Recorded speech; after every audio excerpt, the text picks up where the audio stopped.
welcome to Sip Trips. Today we're talking about this little stream sitting here in front of me called Abbott Run. This stream starts just off camera behind you at a reservoir called Diamond Hills and flows its way all the way down here through Rhode Island and Massachusetts. You may not look it, but this little stream here has supported all sorts of industry in Rhode Island's history. In fact, where I'm sitting right now resides in the middle of a place called the Arnold Mills Historical District, which is the site of a small town and little industrial area that was supported almost entirely by sawmills that were powered by this stream.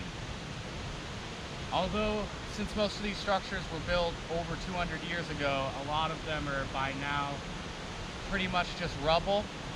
What you can see over there is a stone wall which used to support the Arnold Mills sawmill, which was the very first mill built on this stream and the one that powered the whole area. Now, before we start walking down the stream, I think I'm going to give you a quick tour of some other things around the Arnold Mills Historical District and the sort of life that this stream supported. But of course, before we do any of that, it's time to take a sip.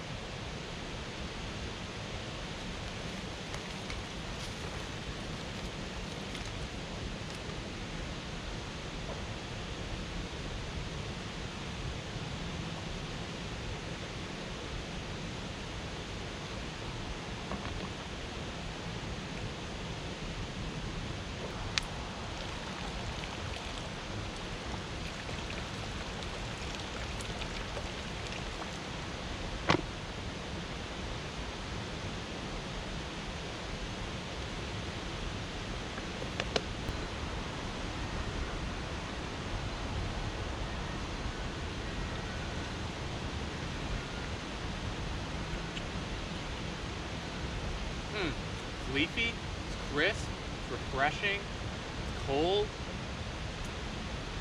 Now, this is some pretty excellent water. I'm going to give this a solid A-. So I don't want to get too close because it's just somebody's house now and I'm respecting their privacy. But that building right down there is the only still standing structure that was a part of the original mill complex. That right there is the grain storage shed. Everything else is just a pile of rocks.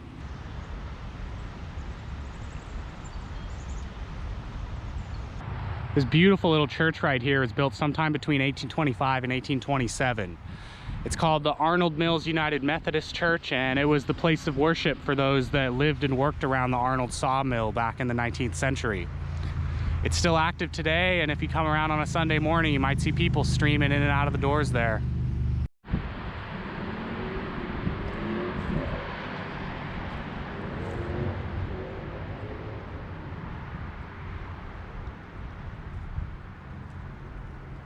Here we are standing now at a cemetery behind the old Arnold Mills Methodist Church. Interesting to note about the cemeteries, it's not just for Methodists, but in fact there's sections that are devoted exclusively to some of the earliest sections of the Society of Friends that developed in Rhode Island, a group that you might also know as the Quakers. Here's the old Arnold Mills District Schoolhouse, built in 1828 and the hub of learning for local children.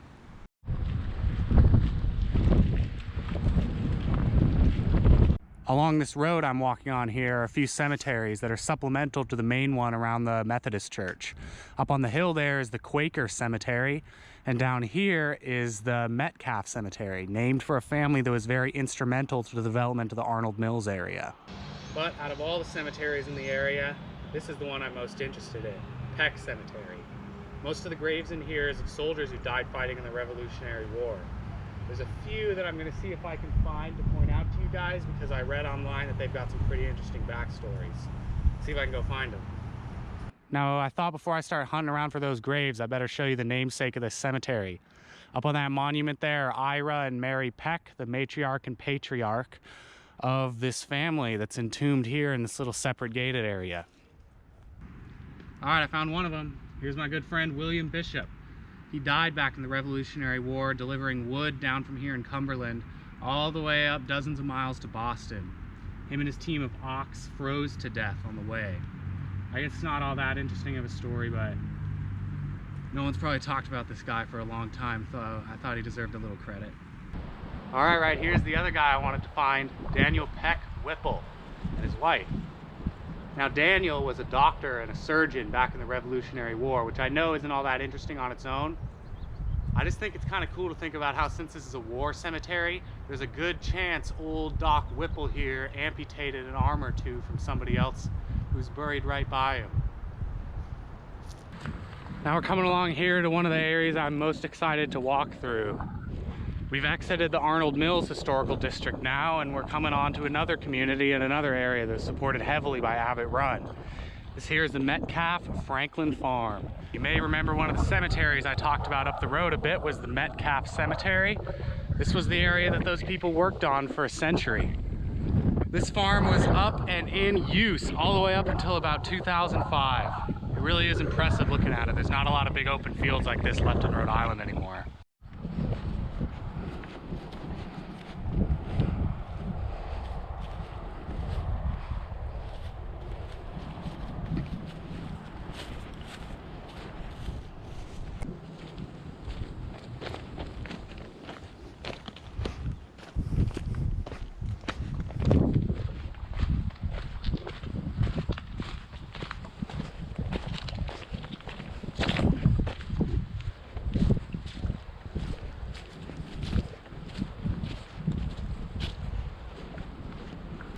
So here I am now standing in front of Abbott Run Pond. This is the widest point of the Abbott Run River.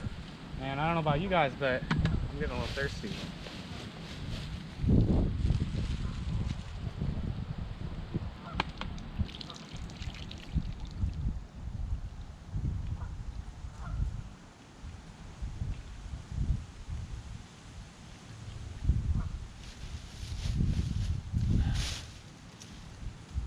I don't know about that one, to be honest. It's a lot warmer, I think, because it's just sitting here. Not quite as crisp, not quite as refreshing, but there's still a little bit of that leafy taste that I enjoy in wild water. So I don't know, I'm gonna have to give this one a C+. I'd say if you're gonna drink out of Abbott Run, head upstream a little bit and try there. It's a lot better.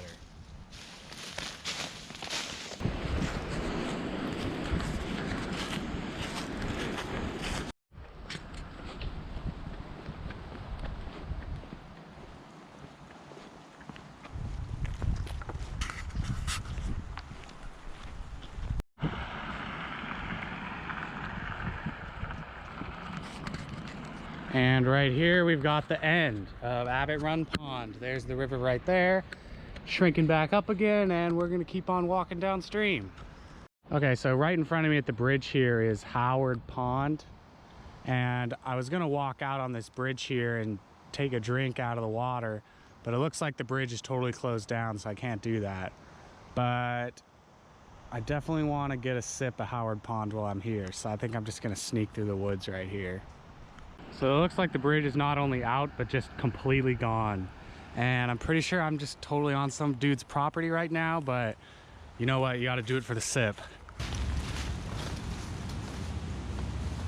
All right, let's see how this one goes.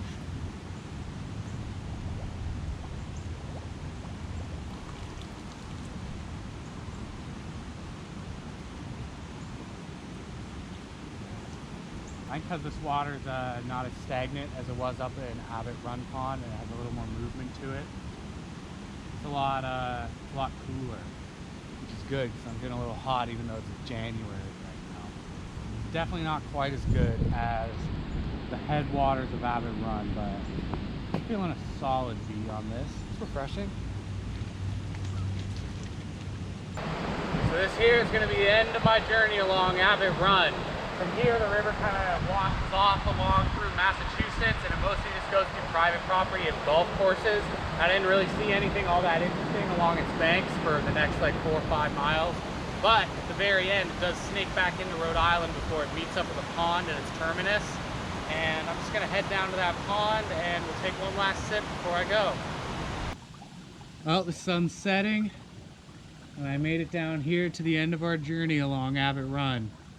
Here's where the river flows into Robin Hollow Pond, and from there the water makes its way all the way down into Narragansett Bay and eventually the Atlantic Ocean. So let's take our last sip.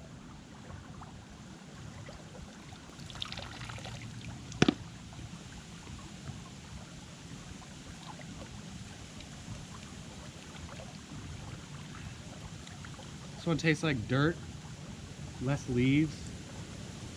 Definitely not as cold as we had earlier, but it tastes a lot cleaner and fresher, I guess. So that probably averages it out to maybe a B-, I'm gonna say.